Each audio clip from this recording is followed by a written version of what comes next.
Lep in prijazen večer vam želim iz Izole s pogledom na področje, kjer se pripravlja nevihta. Trenutno v Izoli ni. Vi pa vidite v tem posnetku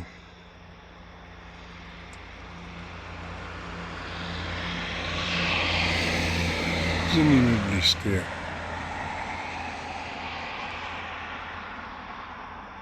ki se, kot kaže, dogaja tam nekje na Hrvaškem.